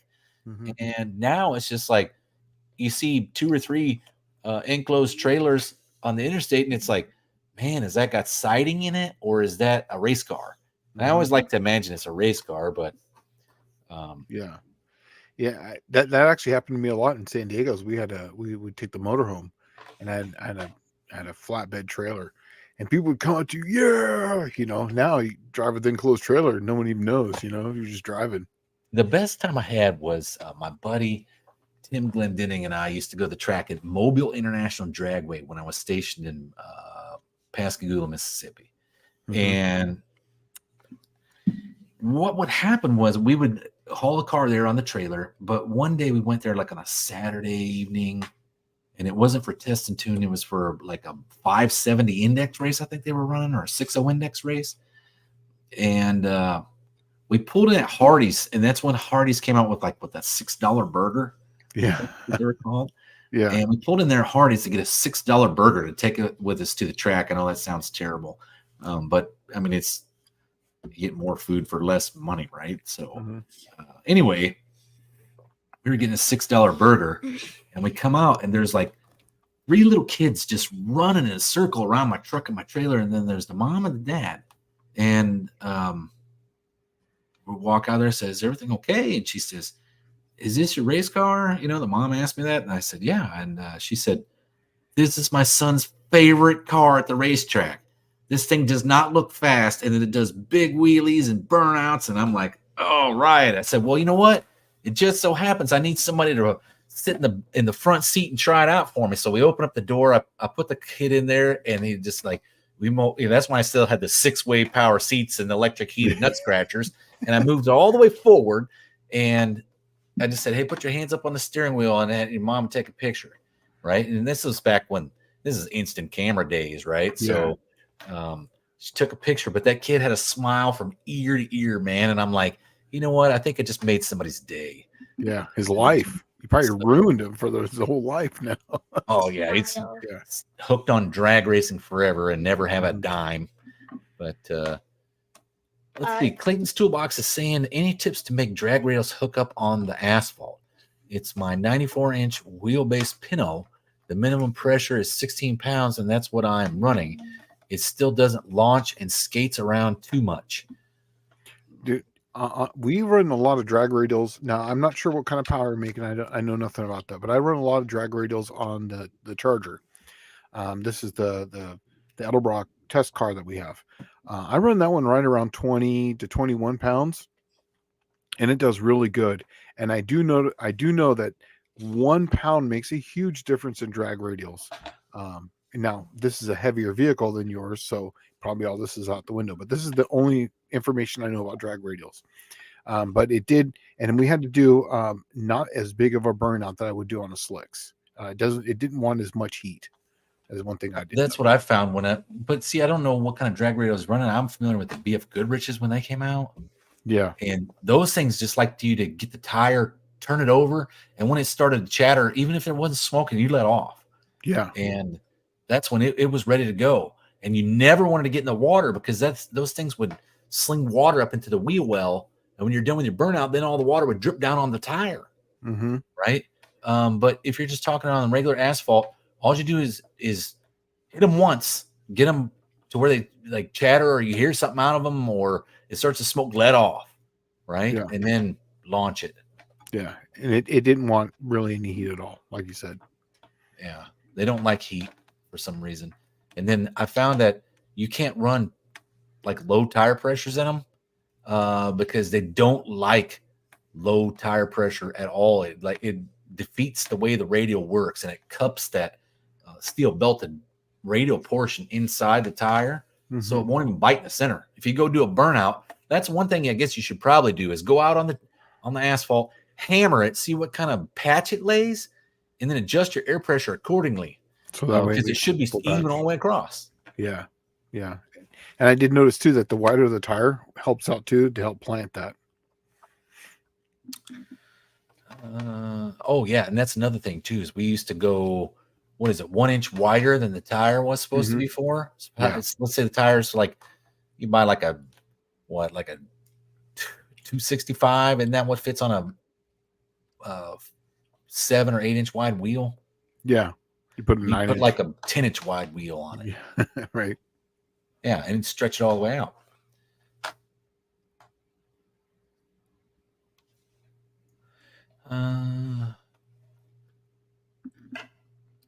Let's see. Blue Grit Garage says, though, I must be way behind. You are. Okay.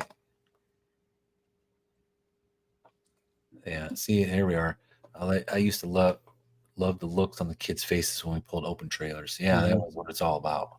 Yeah, you get the thumbs up all the time.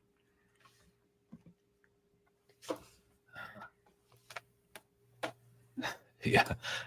The kid might have an 87, 88 Thunderbird himself now. Huh? I hope so. I hope it like made somebody, really love it. Let's see.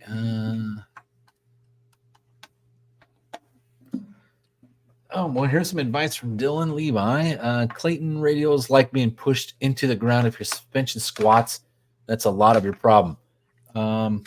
Yeah, well, when you're running on when he's saying asphalt, I'm assuming it's not a drag strip. It's probably the road. Yeah, and you don't want to set the suspension up like it's at a drag strip where you need lots of travel or weight transfer, because it's not going to work. It needs the weight transfer and then stiff chassis, probably to get that thing down. Yeah. Let's see. Danny Boy says, I wasn't into old cars when I was a child. I was happy with cars on the street. Yeah, I've been into them since I was like younger than him, like 3-4 years old. I used to draw pictures Me all too. the time. That's all I did.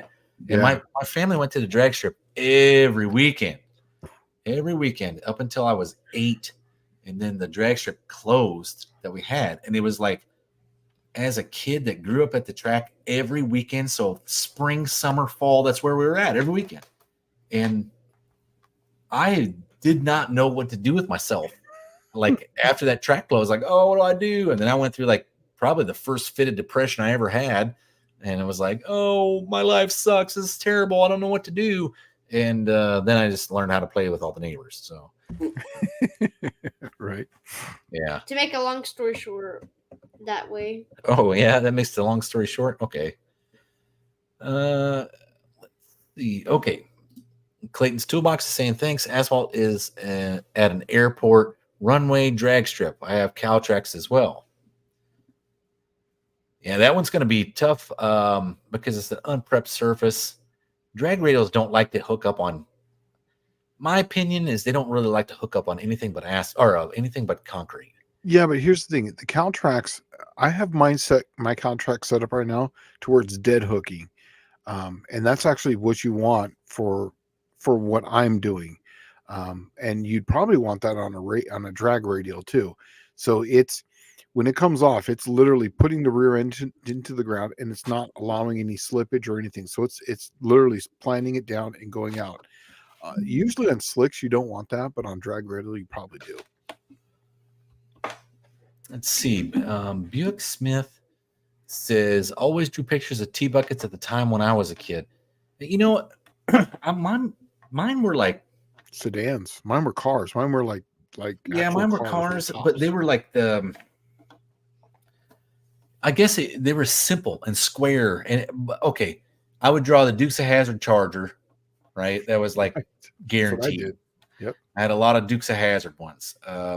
The other things I did was it looked like the Dukes of Hazzard, but it would be more like a Ford Fairmont or like a Chevrolet Malibu, just square and simple and basic.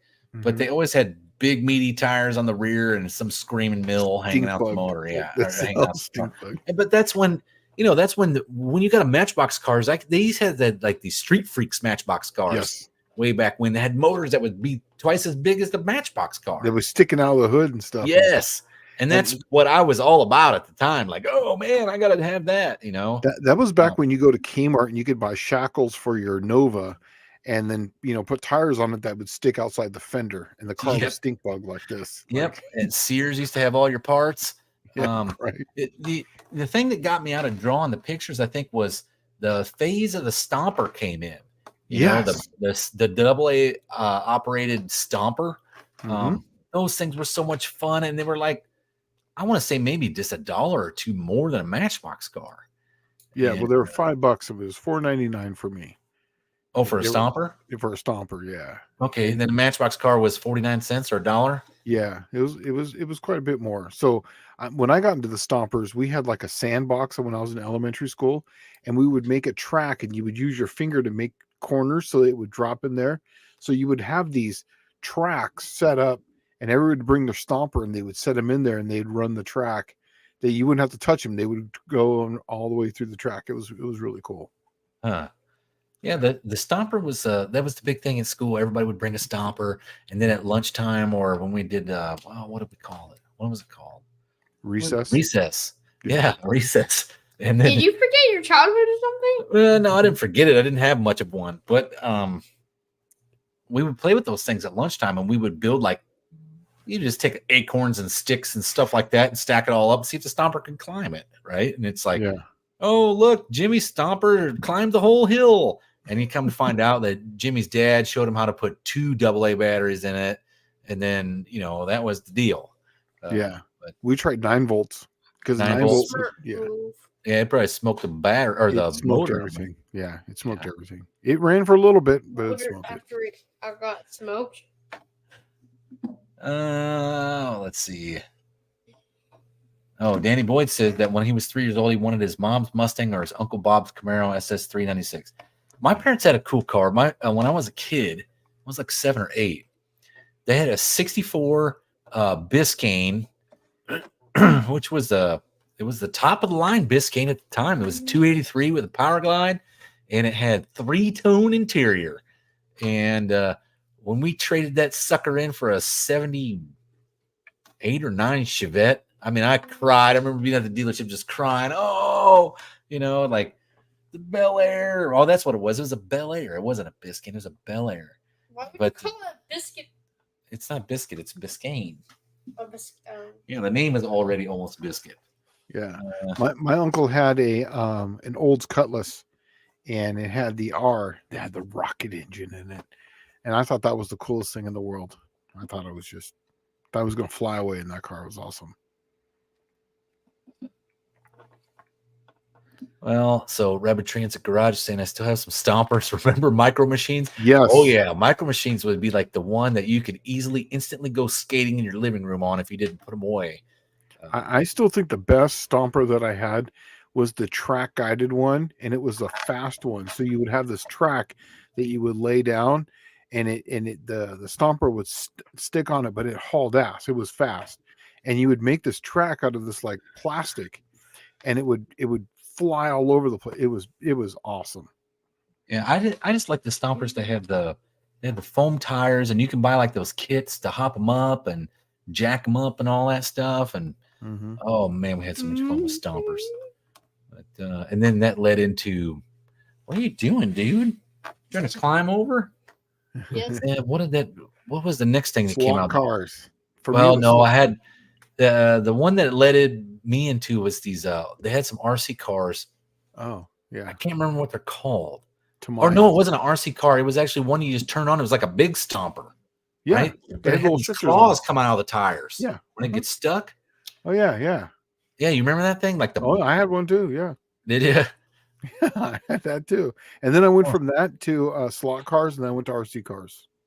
Dakota's saying, what a terrible trade for a 64 Bel Air for the 79 Chevette. And that does not sound fair. Well, it at the time it didn't really matter.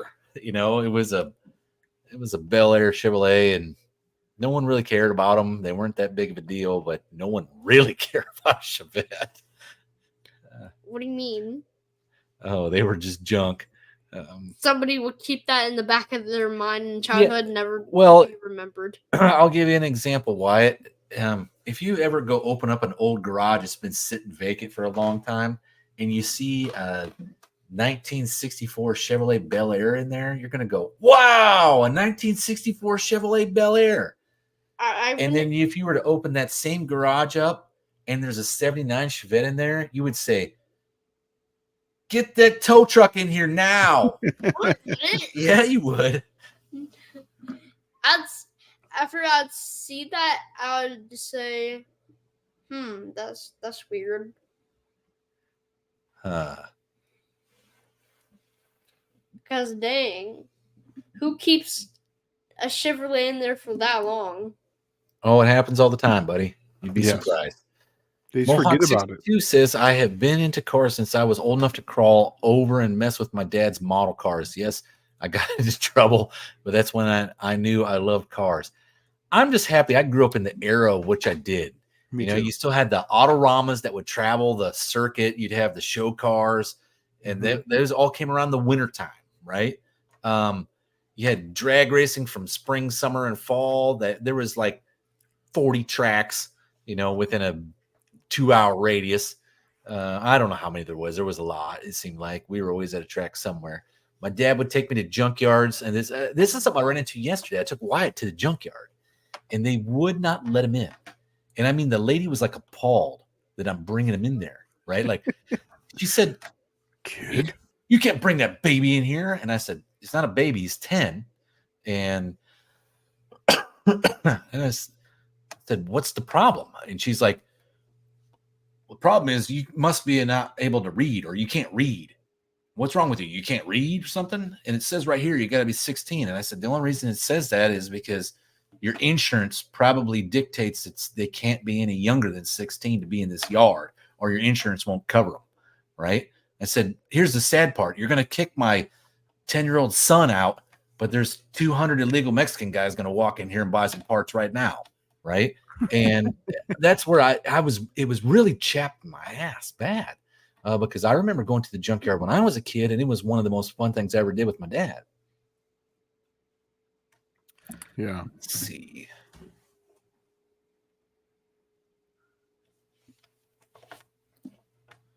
Buick Smith says the animal truck was the one with the claws. Is that what it was? Yeah, the animal. I was sitting here. I was actually Googling it, trying to find out. Oh, Disc Devil Garage says, I like big tire Chevette drag cars. Well, ironically, I didn't do a big tire Chevette, but I did a Chevette with a turbo V6 Buick, and that sucker was stupid fast. Dude, he is right. That is, and it came in a box that looked like a cage. Yeah, you know, like a it's crate. red with white, or yellow claws that would come out. Yep. And it was, as soon as it would like get stuck, it would have 3 of them, and these big claws would come out. And it would start bouncing all over the place. That was the greatest thing. Let's see. Sodbuster in 1985, I bought a 70 Torino 429 Super Cobra Jet off the original owner for $5,000 with 26,000 miles. Still have it. Wow. Good deal. That's a good deal. Let's see. Dakota's Timeout says, yeah, I went to pick apart with Dad one day, and the sorry suckers wouldn't let me in, and my brother in, but they let those no speakies in. Yeah, it just chaps my ass when, like, okay, the only place that I can think of that you couldn't take a kid would be like a bar or a strip club, right? Yeah. And here, the junkyard is on that list of clientele. And it's only because of insurance purposes. When I was a kid, like most of the places were like, if you ever seen the original Christine movie, most of the places were run by that same guy that was running the junkyard in the original Christine movie, right? Big chewing tobacco and smoking a cigar at the same time, and didn't care about your kid being in there with you. You know, don't let them drown in the mud, and don't let a car fall on them. And that's about it. Yeah, right. I was in there quite a bit too when I was a kid with my uncle. He had that Cutlass. That's where I fell in love with junkyards, because he always told me everything here has got a story behind it. You know. Oh, that's cool. Tell us more about the Chevette with the turbo V6 Buick. It fits easily, right? And the Chevette is like. It is like almost a no-brainer to put it in. As soon as you take this Isuzu 4-cylinder out, the Buick V6 almost like literally fits almost in the mounts. And it's the same mounts. And I'm thinking to myself, like, why didn't anybody build this? And then, I left the Isuzu. It had a 4-speed. And I left this Isuzu 4-speed in it. The Transdap made an adapter for a truck to fit a GM bell housing with an Isuzu transmission. And that's what I did, is I bought that adapter. It was like $86. Bolted it in. I got the flywheel from just a V6 Buick and a clutch pressure plate for a V6 Buick Monza. And, man, that sucker was stupid. But it had like 410 gears in it, just so that little 4-cylinder could move that Chevette around. God, I only had it running for 3 days, kicked 2 rods out, brought it home, grabbed another 6-cylinder, slapped all the turbo stuff on it, went back out, blew it up about a week later. So it was hard on it, but it was also like a $150 car when it was all said and done, and it was fast. It didn't weigh anything, and that it wasn't it wasn't like a Grand National engine or nothing. It was, you had from 78 to 81. Can you stop? 78 to 81, they made a turbo V6 Buick that had a draw-through carburetor, and they made 5 more horsepower than a 305. They weren't serious, but a 305 and a Chevette would be a handful. So, yeah, I'm still right there, John. Junkyards are the greatest places ever when I was a kid. I wish I would have had Wyatt last week because I went up to a junkyard in Kentucky that was Lions Vintage Salvage Yard or Lions Vintage Junkyard. And he had 300 1980 and before vehicles. And picked up some parts for my 63 Special up there. And that guy would have had no problems taking Wyatt back there and just let him run amok. It would have been a good time. And I got ticks inside my truck from it. So ticks? Yeah, I brought a window home in the front of my truck so it didn't get broken. And I'm driving down the road. And next thing you know, I got like 4 ticks crawling up the windows. And I'm like, oh my gosh, I should have fumigated. I should have fumigated those windows before I put them inside the truck in the floor. Wow. Yeah, that's how it was for me too, Levi. As long as you're with an adult, like he says, you know. Yeah, that's what it's always been. Well, see, Danny Boyd, no one in my family messed with cars, so I never got to go to the junkyard till I was an adult on my own. Oh man, you know, I feel sorry for you there, honestly. But I didn't do the junkyard thing like consistently. In Illinois, most of them were junk. They were rusted out junk. See, we didn't have that. I was in California, man. I know, but it was when I got to when I got to Shane's land of the promised land of Southern California, when I realized there's nothing better than walking around than getting a burrito at Nirvana Way and walking right into the junkyard and checking out everything in the Ford section or the Mopar section. But I was always the one checking out all the sections with the exception of the imports. It was like the imports. I didn't check out crap. I didn't look at nothing in there.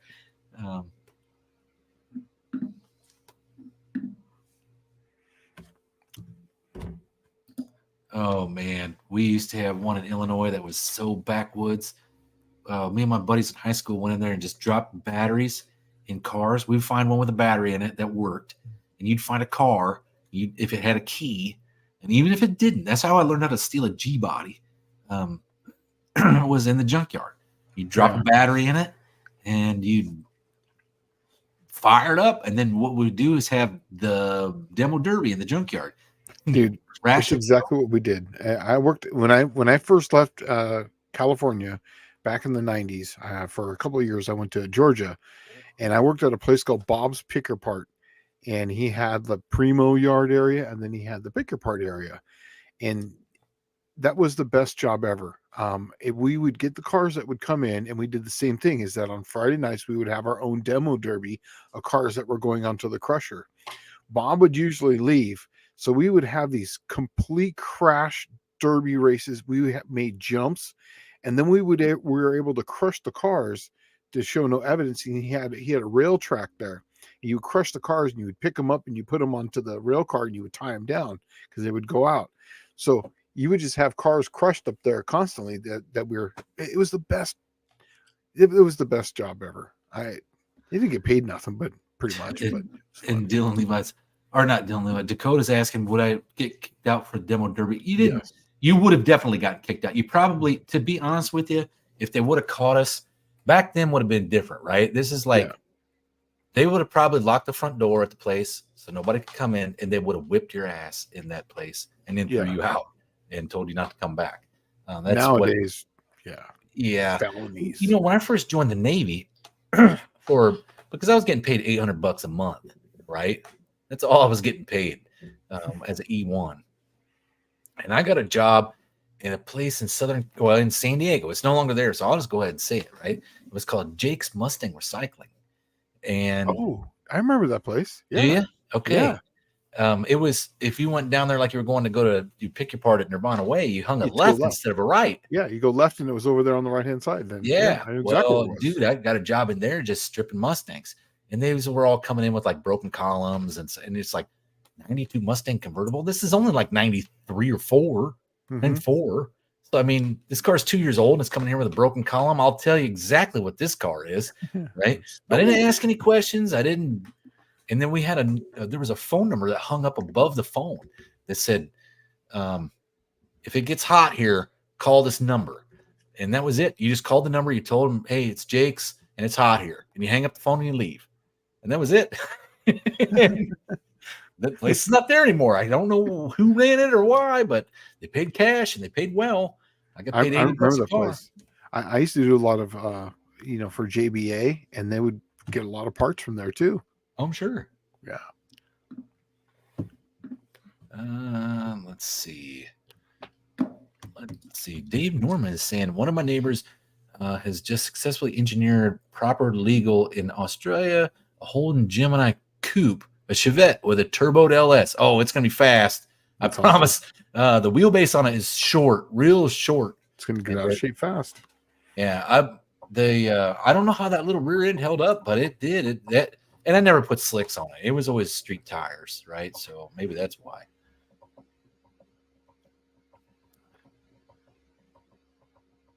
What is it in here? Clint Street Machine says, get Wyatt to fake mustache and try again. Yes. I was going to say the same thing. Oh, hey, get him a fake mustache. Yeah. Yeah.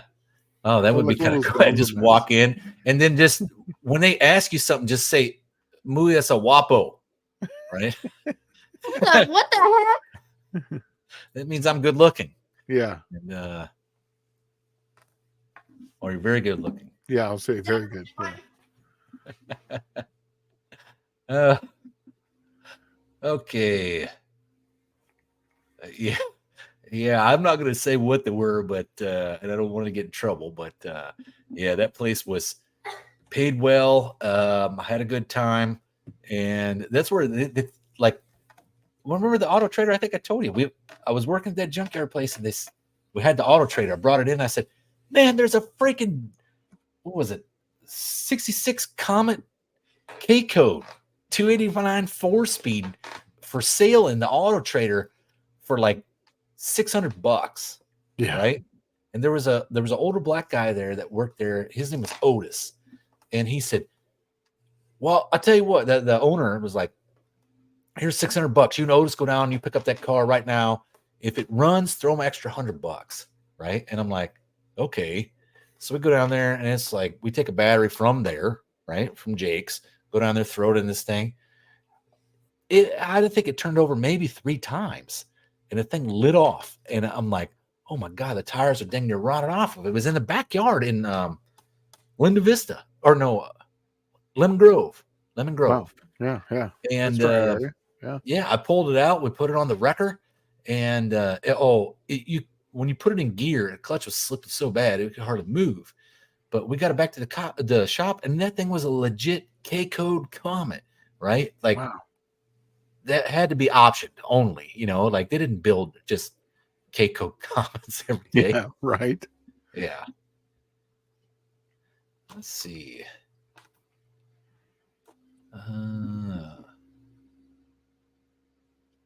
Yeah, the days of $500 muscle cars I remember those days. $500 darts. Yep. Oh no, we weren't doing Vince Swapperoo. I'm telling you, my job there was tear them down. They would come off of a truck. There'd be like 10 of them, and they would park them right out front, one after the next. And all you do is you pull them in the back and you strip them down. Me and Otis had it down like 2 hours. We could have a Fox body Mustang down to just the body, like the frame, the unibody part. Wow. But yeah, Clint Street Machine saying you could buy A bodies all day long for $500 in the 80s. You could do that almost in the 90s too. I would get them for $500-600 in California. I remember seeing the ones that I really loved in California that were everywhere, that were cheap, was the Dusters, all the variants of the Duster, the feather Duster, the gold Duster. Yes. And they're all like, some of them are 318, some of them are 340, some of them are slant 6. And they were just so cool. I'd never seen them before because literally being from Illinois, that Duster or Demon, it like as soon as it hit the major highway, it would vaporize, right? Like literally nothing. I mean, first winter was salt. And that we used to say there that Mopars were the only car that you could buy that had optional glass rust. Like it would rust in the middle of the windshield, right? Because they were so rusty in the Midwest. Yeah. And there was a lot of guys into them, but you could never get any good parts. And they were always having to go out of state to get stuff. But Wow. let's see. Shane, we will have one again. Sadly, it won't be as easy to get them running because of electronics. Just carburetors, distributors, points. Wow, it's only $850. Man, it's already $850. Jesus. Yeah. Danny Boyd says, nice, clean Cali cars with no rusted bolts. Absolutely. You know, I think maybe I should do a short of the difference between a California car and everything else. And I'll crawl underneath my T-Bird, and you guys can drool all you want, because I remember I took a picture under there on my Fox T-Bird Cougar forum, like probably 2012. Took a picture of their suspension parts, like I was doing something. And this dude was like, did you fully restore that car or something? I said, no, it's a 70,000 mile California car. He was like, God, I got to buy all the stuff in California from now on. Yeah. But he was just like drooling. There was no rust. When my friends come here and look at my 68 Dart underneath, they're like, you're actually cutting this car up? And I'm like, yeah, it's a 68 Dart, you know? And they're like, look at this thing, you know, because it's like pristine underneath there. And I'm like, well, it came from the desert. Buick Smith said he paid $200 for the El Camino last year and bought 265 Buicks a few years ago for $250 each. Perfect.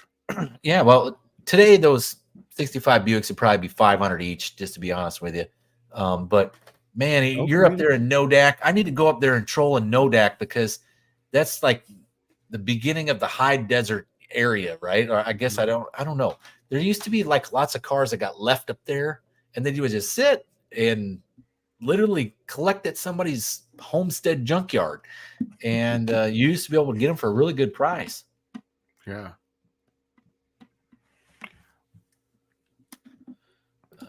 Let's see. Oh, Demons, Camaros, and Mustangs don't have carbs anymore. Yeah, but that can be fixed pretty quickly on most of that stuff. Yeah, easily. Clint Street Machine says every winter was paint the muscle car time in upstate New York. I moved to Cali and no one painted their cars. Yeah. It's true. He's absolutely right. Dylan Levi saying that 73 to 77 are cheap for now. They keep going up. What was $1,000 a few years ago is $3 or $4K. Those cars will probably always be cheap. And just because, like at the beginning of the show, I told you they used to call them the unloved. It's the Colonnade, but they called them the unloved because they just never got their just due. They were nice cars to drive, and they were actually really nice cars, but they just never really caught on, and they never had any reproduced parts. And I think a lot of it really was the bumpers. You know, the bumpers turned a lot of people off. But if you're wanting to get into muscle cars, that's the ones to jump on right now. Mm-hmm. Those things were plentiful. They still made some cool models in them. You could get a 442. You could get a Hurst Olds. You could get a Chevelle SS, right? You can get them with a big block 4-speed. Well, it's kind of like the A-body of Mopars. Nobody wanted those. That's why I was into them, is that I could get those cheap. The Challengers, the Chargers, that's what everybody wanted. But the A-bodies, nobody, especially a Dart, they wanted Dusters, but as far as a Dodge Dart, that's why I fell in love with them, because they were like grandma's car, and they just hauled ass. They were light, you know? Yeah. And they were cheap. I just like the idea that, I like the idea that there was Slant 6 ones everywhere. Yes. My God, man. Because, I mean, if you ever needed just a cheap gas mileage cruiser that was economical and easy to maintain, that's it. $500. Yeah. Yeah, that's it. That's like that. Well, that's why I got this S10. I mean, it's virtually the 1970s version of the S10. So. Exactly. Yeah.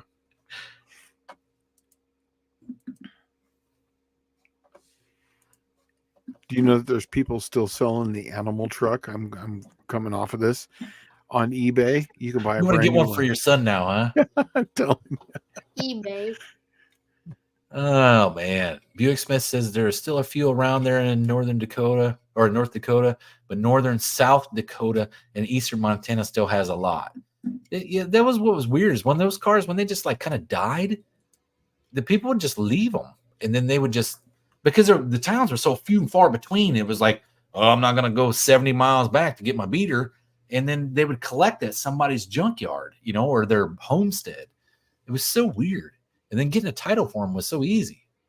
But when the U.S. military had a lot of bases up in Alaska during the Cold War, there was a lot of military guys that drove up through the Dakotas, Montana, Idaho, and their junk would break down and they'd leave it on the way to Alaska. Let's see. Dylan Levi is saying they're starting to reproduce parts now. These cars, I predict, are going to be the next thing for cheaper cars. 69 Camaro projects are usually 10K. Well, and that's what drives that stuff. Yeah. Okay, what's cool about your car? They made that body style up to 77. And through 77, you could put a big block in any one of them. And they fit just like their factory because they came with factory big block options. So it was really cool. The rear end on them, same width as a 12 bolt in the Chevelle. Bolts in. They had good disc brakes on them. They had real cush interiors. The plastic interior pieces have got to be unobtainium now. But, I mean, because they were made out of like plastic it was like the first generation plastic interior where if the sun ever rose while that car was outside, it was just like literally like Dracula's skin, like, like they would fall apart and turn into this like white chalk. And it would just literally disintegrate right before your eyes. And then finding more parts, since nobody reproduced anything, is you had to find a car that never saw the outside, And it was like, oh, good luck. But yeah.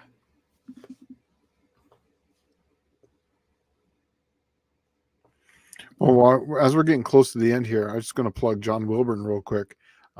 Friday, go and check out his channel. He doesn't have anything on the docket for it, but it's always going to be helping those no-name national guys get to the 500 subs and how to get more subs if you're close to the 500. So just go and check him out. John Wilburn, and that is 7 Central Time on his channel. Let's see. Wendy English says her first car was a 77 Ford Granada 2-door, paid $200 in 87. Wow.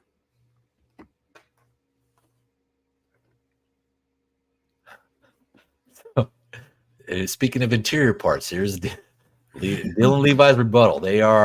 I just paid $200 for top door cars that are S3 specific. So I figured they were bad because the interiors, I remember seeing them as a lot of demo derby cars. We would strip a lot of them cars for demo derby cars.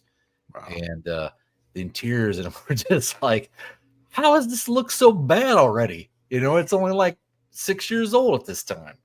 But yeah, they'd be vaporized garbage. Yeah, Levi's saying the thing. I was just going to talk about that. About hard to find parts. With 3D printing, you're going to be able to just reproduce whatever you need, anyways. Take a 3D printer, then you put, some resin on it. You put it in a vacuum chamber, and then now you have a new part. Well, and see, okay, so those chalky door panels way back when, there was no replacements for them. You couldn't get any. So the easiest thing used to be like, we used to go get fiberglass resin. Yep. And you would just put the fiberglass resin with a brush on that stuff and then paint it that panel color. Yeah. Good. But, all right. Well, it is 2 hours. I'd like to thank Wyatt for coming on here with me. Yeah. Thanks, Wyatt. Did you have a good time? Yes. Did you? I hope you got some more questions. I wish you had some more questions. Yeah, I do wish that, though. You wish you had more questions? All right. Somebody throw up a question for Wyatt. Or at least like 2 or some. 2 is even better than 1. Yes. But yeah, otherwise we're out of here. We'll see you next Wednesday night at 7:00. Yeah. Oh yeah, you're right. They were desirable for circle track, and that's where they started getting body specific. That's where your S3 came in because it was a NASCAR machine at that point. Mm-hmm. But let's see. Yeah, he's got some smiles on. He always does. But he's just a happy dude. But otherwise, we'll see you next week. So right. we're out. I bet Guys, this have a good week. video or this live stream can't get the same number of comments and likes. Oh, is that what you're gonna say, and then run out of here? Mhm. All right, we'll see you next week. All right, take it easy.